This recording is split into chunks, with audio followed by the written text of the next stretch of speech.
That evening, the wind carried the scent of diesel and dust curling through the downtown streets like a warning no one could quite name. The sky was that strange, in-between color blue, fading into rust, with clouds stretched thin, like they were trying to hide something behind them. The city wasn't quiet, but it wasn't awake either. It existed in that hour where everything feels possible and everything feels wrong. She arrived at the hotel just after 7:43 p.m. Alone. There was no taxi, no Uber, no witness who remembered her stepping from a car. But she appeared at the front desk, like a breath of cold air, light blue coat camera bag over one shoulder and that suitcase. The one with the torn fabric near the zipper, and the faded sticker on the handle that read, "Hello, stranger." The desk clerk, a college kid working night shifts for extra cash, remembered her, but not because she was memorable. He remembered her because of her silence. She said very little, just gave her name, Ayla Sanford.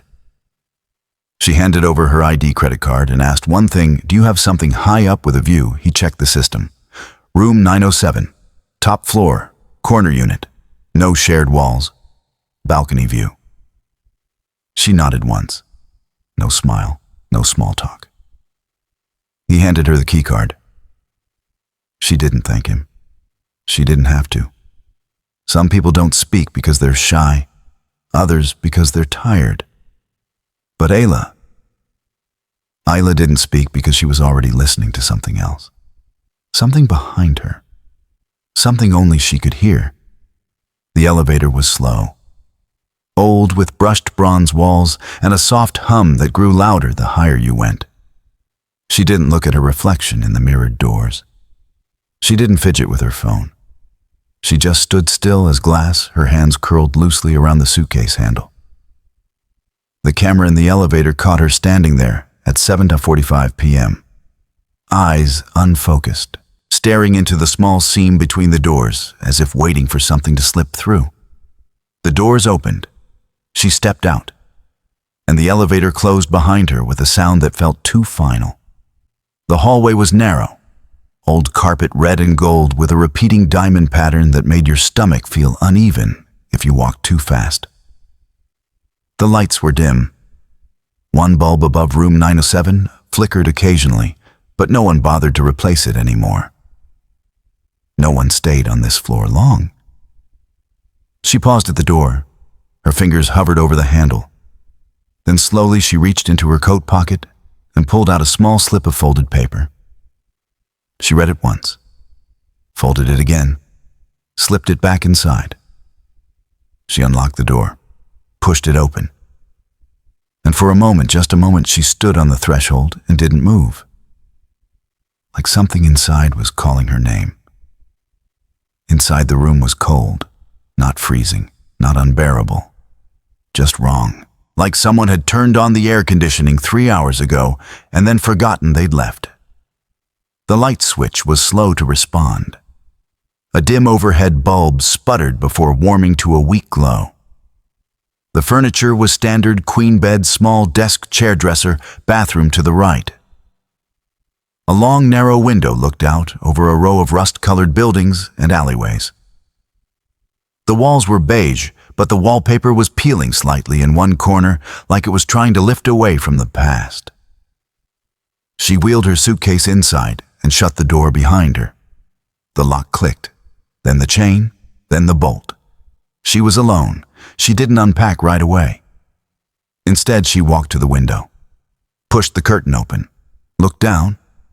Nothing unusual, just the alley, a fire escape, a flickering street lamp, a man smoking beside a dumpster.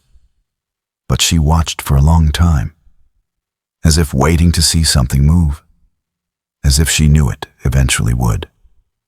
On the desk, she placed her journal, black leather. The spine cracked with time. She opened it, wrote a single sentence. Room 907. Feels familiar. She stared at those 2 words for a long time, then underlined them, twice. That night she ordered no room service, made no calls, left no message. Her cell phone was never connected to the Wi-Fi. She didn't turn on the TV. She didn't touch the minibar. She just sat at the edge of the bed for a while, unmoving, her hands resting in her lap. And then sometime after 1:43 a.m., she stood, walked to the door, and locked it again, even though it was already locked. A second layer of silence. A third. That's the last time anyone saw her. The next morning, when the maid came to clean, the Do Not Disturb sign was still on the handle. By 11:15 a.m., the front desk called her room. No answer. They called again. Still nothing. By noon, the manager used the master key. The door opened 2 inches and stopped. The chain lock was fastened from inside. The hallway outside room 907 always felt colder than the rest of the hotel. Not in temperature exactly, just in presence. People said it was the draft from the elevator shaft. Others blamed the way sound carried differently up there. But the staff knew better. None of the night shift liked cleaning that floor. They'd trade shifts, lie, say they had stomach aches or exams or migraines. No one ever said it outright.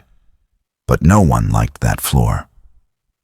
At 11:06 a.m., Lucia Alvarez, the maid assigned to 9th floor rooms, approached 907.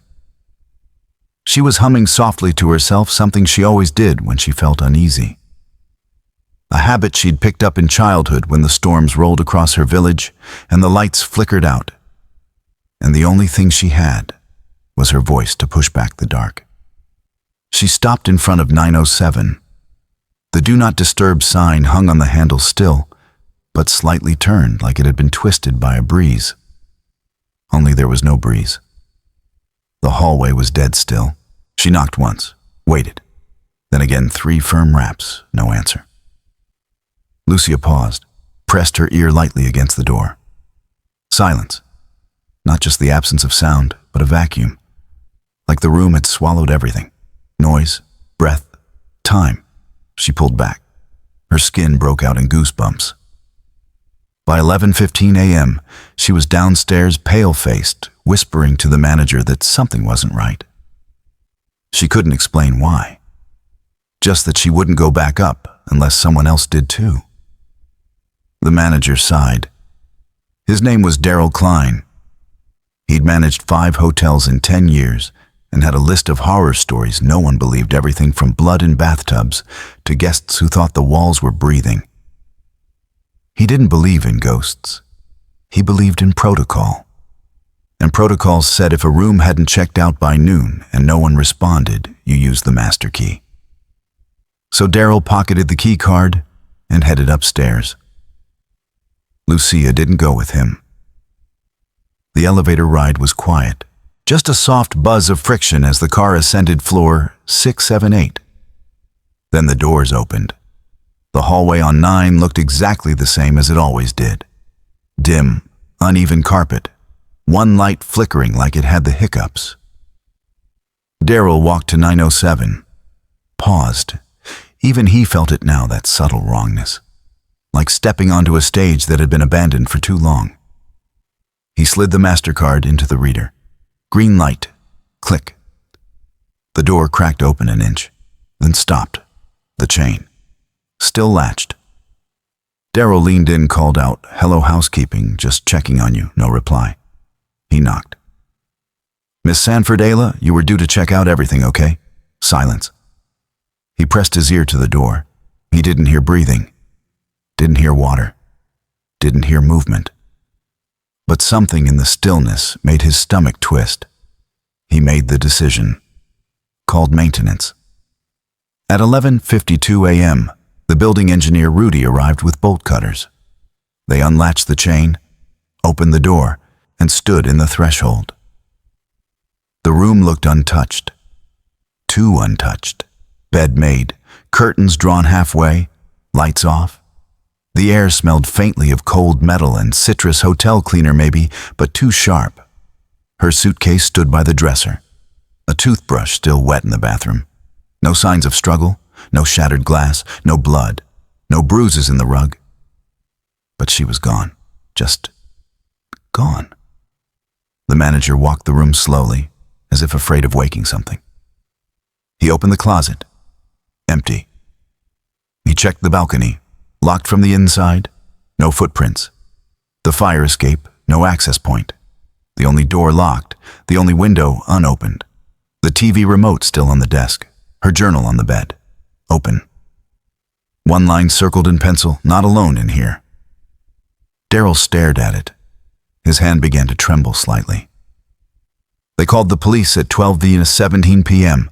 Lieutenant Carver arrived by 12:42.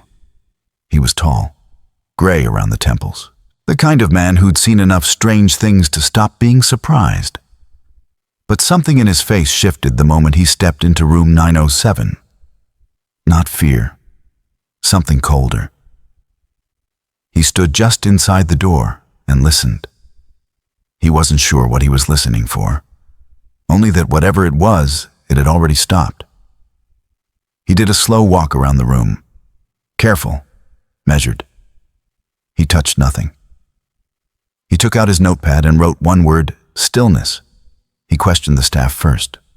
Lucia, the manager, the front desk clerk. None of them saw her leave. The hallway security footage was checked. There she was, 1:43 a.m., walking down the hallway toward her room. She inserted the key card. The door opened. She stepped inside. The door closed. No one ever came out. No one ever went in. They scrubbed the footage forward. Nothing. Timestamp rolled 1:44, 2:00, 3:30, sunrise. Nothing moved. Not even shadows. Carver had the room fingerprinted. Only hers. And the maid's from cleaning earlier. He ordered luminol. No blood, not even trace amounts. Just silence. Then came the detail no one could explain, the internal lock system logs. Every room recorded a digital entry each time a key card is used. It's logged with date time and which card accessed it. Room 907, last entry Ayla's key. 1:42:55 a.m. After that, nothing. Not even from the master. The room never unlocked again. Carver stood at the window. Looked down. 9 stories up. No ledges, no scaffolding, no cranes. The alley below was empty. Just cracked pavement, a dumpster, a crooked street lamp. No place to jump. No rope. No landing that wouldn't kill instantly, and no body ever found. He turned back to the room. Something caught his eye. In the corner where the desk met the wall was a faint scrape. Not blood. Not dust. But like the wallpaper had peeled back and been pressed down again, slightly misaligned. He crouched. Pulled the corner loose. Behind it, on the plaster, a shape. Drawn in pencil, almost faded. A circle. And inside it, 2 dots. One line, a face, crude, childlike, eyes wide, no mouth. Just the words scratched above it, watching. Lieutenant Carver had spent most of his career believing that people didn't vanish. They escaped. They ran. They died and weren't found sure, but no one simply disappeared. Until room 907. He stayed behind after the scene was cleared. No forensics, no logical lead, no exit. He sat in the corner of the room on the same desk chair Ayla had once used. He opened her journal, turned the pages slowly. Most were blank. But here and there, a phrase had been jotted in tight, quick strokes. Something's wrong with time in here. My reflection's slower than I am. The space feels curved. He's already in the walls. None of it made sense. But Carver didn't throw it out. Because in the absence of answers, even madness becomes evidence. He requested her phone records. Minimal activity. The last outgoing call was 3 days prior, 14 minutes long, to a number with no subscriber info. A burner. Disposable. But the call had been placed near an antique store across town. Carver followed the GPS trail to a narrow street most tourists never saw. The shop was closed, locked, boarded up. According to city records, it hadn't renewed its license in years, but the windows weren't dusty. And one item still sat behind the Glass A vintage photograph. Sepia-toned. 1950s. A hotel lobby. Men in trench coats, women in heels, and standing in the back left corner, barely visible, was a woman. Blonde, thin, head tilted ever so slightly, like listening for something. It looked like Ayla. Carver checked with the Historical Society. The photo was authentic, taken 1954, impossible. But the similarity was too exact. He ordered facial recognition. The system flagged the match at 97.4%, which meant only two possibilities. It wasn't her, or she had never truly been new. Ayla's online life was spare but precise. Her Instagram had been wiped clean except for one backup cache Carver retrieved from the platform's storage records. Hundreds of photos. Landscapes, cities, faces blurred in motion. But in 3 of them, only 3, a figure appeared in the background. Same man, gray coat, too tall, always in shadow. His face was never fully visible. But in one image reflected in a puddle on the street, the faintest detail caught eyes not quite aligned. Smile too wide, like it had been drawn, not lived. Carver enhanced the image and saw it. A shadow behind the man, shaped like a person. But not. No eyes, no mouth. Just a void reaching across the puddle toward Ayla's reflection. He stared at that shape for hours. And for the first time in decades, he locked his office door. He called Ayla's brother Cole next. The man's voice was ragged. He hadn't slept much since her disappearance. Said he saw her in dreams, but not like before. She's different, Cole said. She's not scared. She's waiting. Waiting for what? For me to remember something. Something we both forgot. Cole gave Carver a detail he hadn't read in the case file. Ayla had told him years earlier that she often had déjà vu in hotels, not just a feeling, actual memories, whole flashes. She would walk into a lobby and swear she'd stood there before, sat on the couch, spilled wine on the floor, heard the man behind the counter cough once, twice, then say the exact same thing. She didn't think it was past lives. She thought it was time. I think I'm looping, she once told him. And every time I'm getting closer to something. But I don't know what happens when I finally reach it. Carver closed his notebook. He drove to the hotel again. Room 907 was still sealed, but he had a key. This time when he entered, he brought a tape recorder.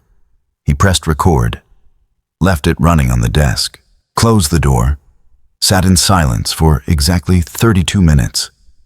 And during that time, nothing moved. But when he played the tape back later, there were footsteps. 3 sets. One pacing slowly across the room, one near the closet, and one louder, wetter, coming from behind the bathroom mirror. He had the mirror removed.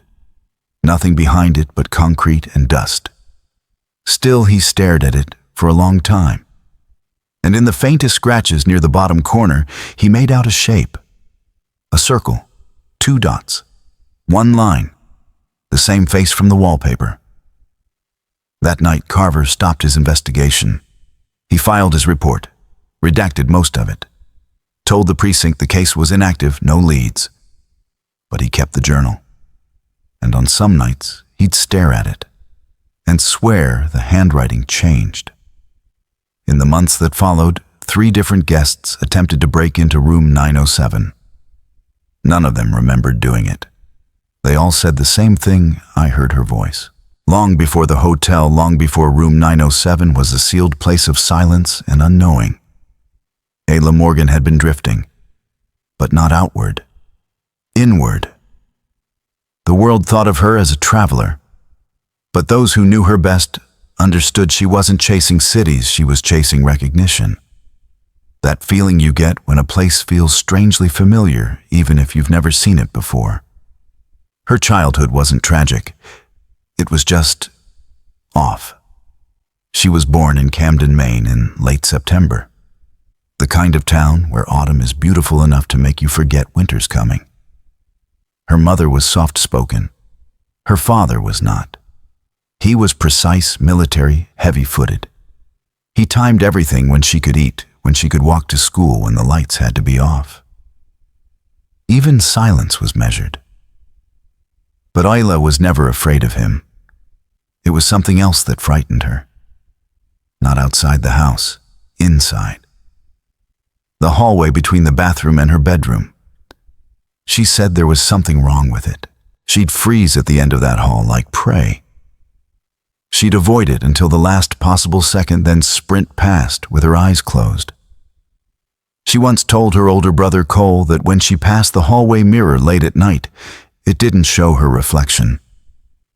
It showed her waiting, not doing anything, just waiting. Their mother dismissed it, called it a child's night fever. She gave her dream catchers and gentle smiles and told her to ignore the things that talk when no one's speaking. But Ayla didn't outgrow it. It followed her, to sleepovers, to college dorms, to rental cars. She began drawing strange diagrams in her journals, spirals, geometries, never labeling anything. When Cole asked her what they were, she said, "Maps." But not for places. She traveled constantly. She told her friends it was about wanderlust, self-growth, healing. But privately, she wrote something different. In a digital diary she kept encrypted and never synced to the cloud, she wrote, "Everywhere I go, I keep ending up in the same dream. I'm in a hotel room. The light is flickering.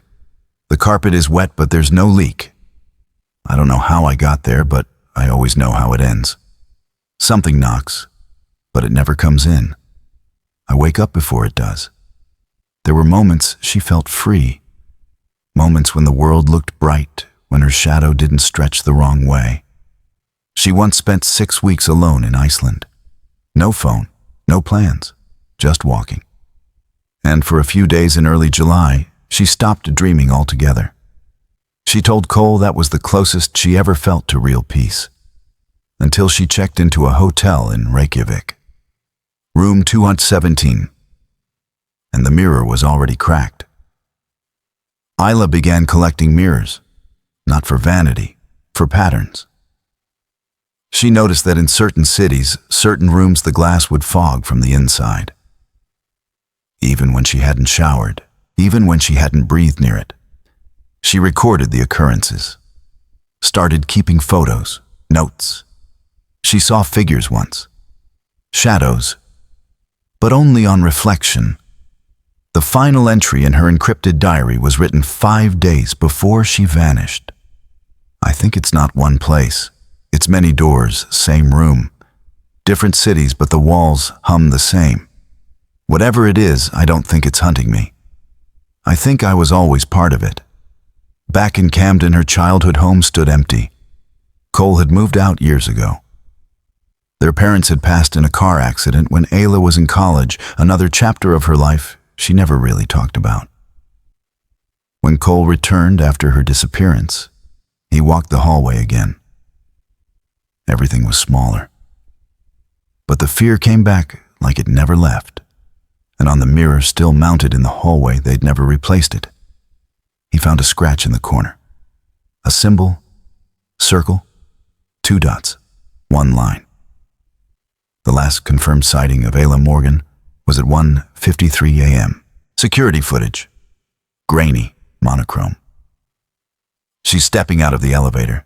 3rd floor, not the 9th. She seems slow, like her body's walking ahead of her mind. Her face looks blank, but her eyes are moving quickly, scanning. She turns a corner, disappears from frame. And then nothing. No footage of her entering the lobby. No exit through the side doors. No call. No keycard use. Yet the night manager swears he saw her take the elevator to the top floor. Room 907. The room no one checked into that night. Later, investigators searched her belongings. They found the usual clothes, cosmetics, a worn paperback, her passport, a camera. and one strange item, a folded square of paper tucked inside a Ziploc, slipped between pages of her book. A floor plan of the hotel, but not the official one. This was hand-drawn, almost childlike. No title, no legend, no writing, just lines.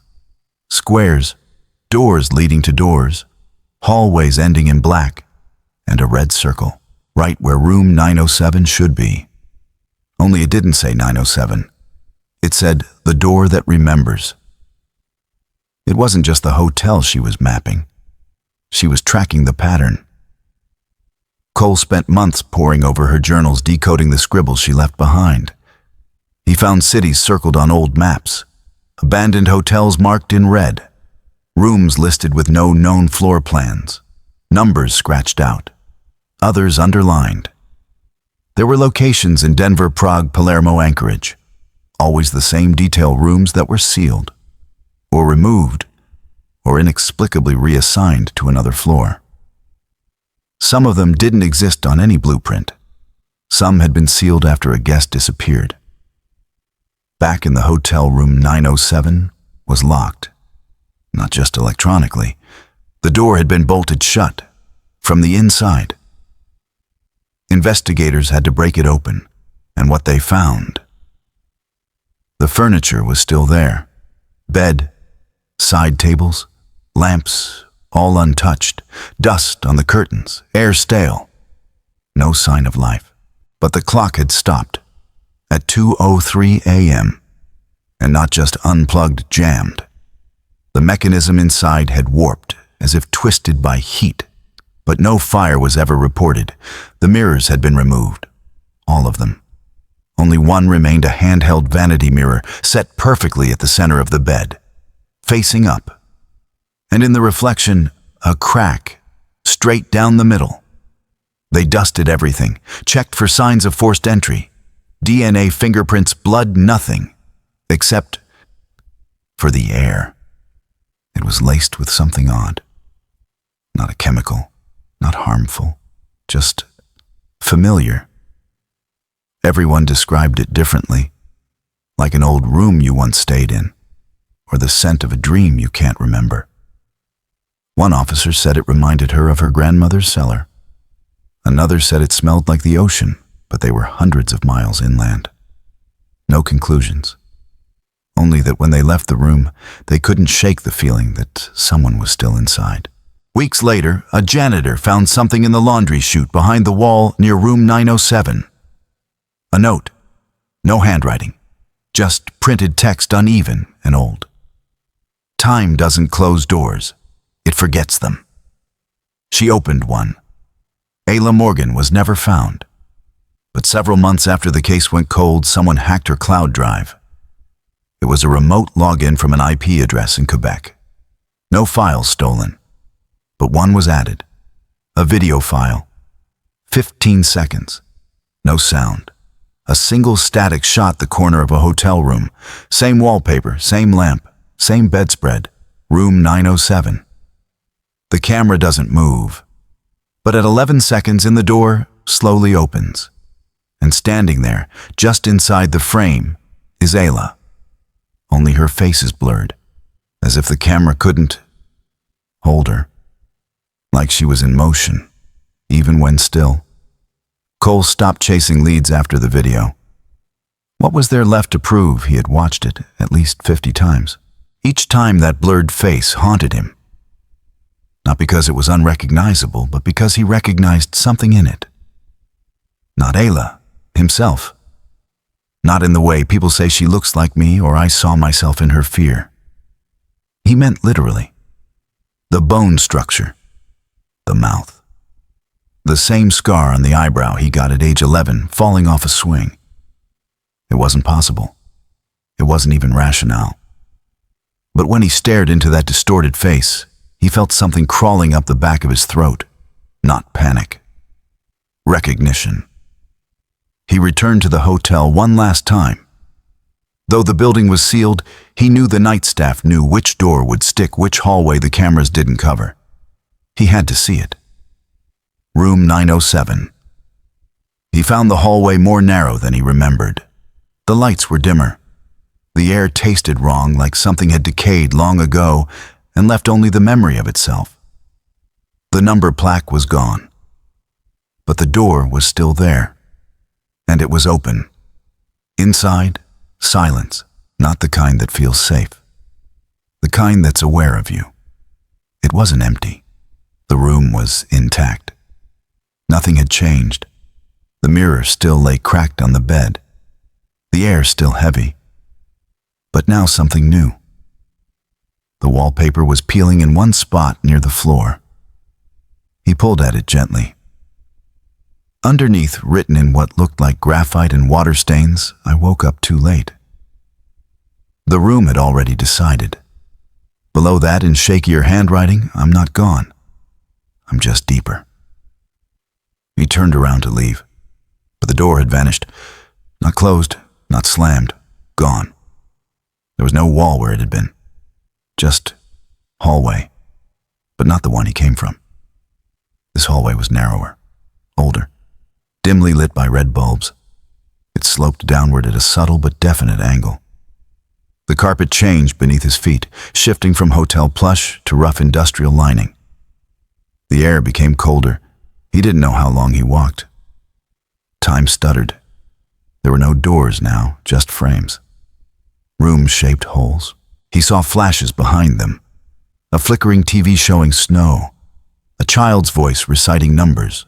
A woman humming behind a curtain. And once his own reflection in a mirror only. He wasn't moving. When he finally found a door again, it wasn't marked. But he recognized it anyway. Pale blue paint chipped at the corners, rust on the handle, just like the bedroom he and Ayla had shared as kids. He opened it. Inside was the motel in Wyoming, from their childhood trip, exactly as he remembered it. Same broken ceiling fan, same pink curtain with one missing ring. And Ayla was sitting on the bed, 16 years old, writing in her journal. She looked up, met his eyes, smiled. "You finally made it," she said. Cole couldn't speak.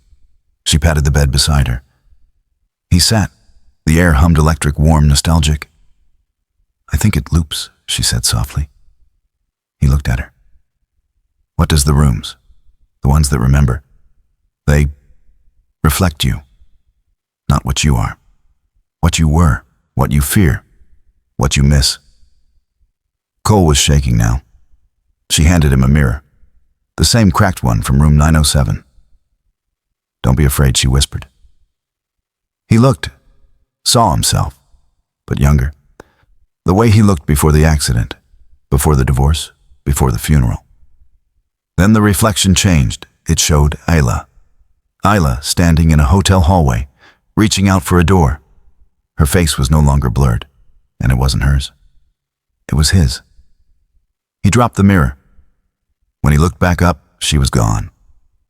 So was the room. So was the door. He was alone, in the hallway.